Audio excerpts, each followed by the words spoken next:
Maligayang pagdating sa K-Unity. Kuwento ni Ariana Santowala at guhit naman ni Mick Zarzuela. Halina at pakinggan natin ang kwento.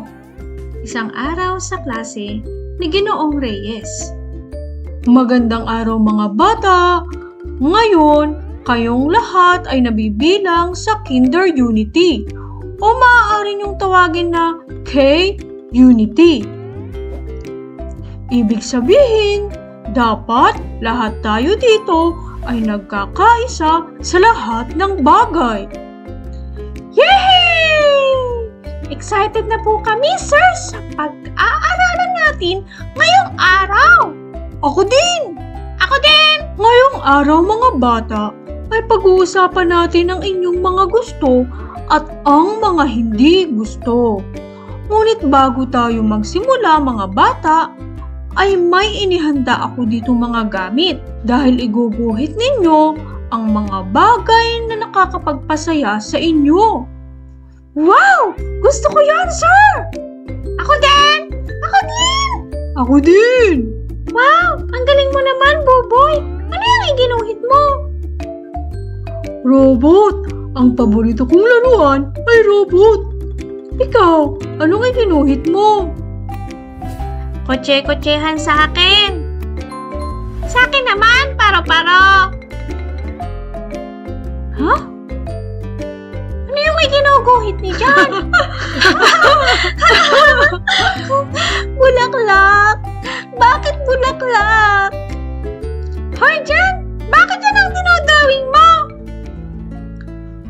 Biglang nalungkot si John dahil pinagtatawanan siya ng kanyang mga kaklase. Ito kasi nagpapasaya sa akin dahil tinutulungan ko ang tatay ko kapag nagtatanim siya ng mga bulaklak.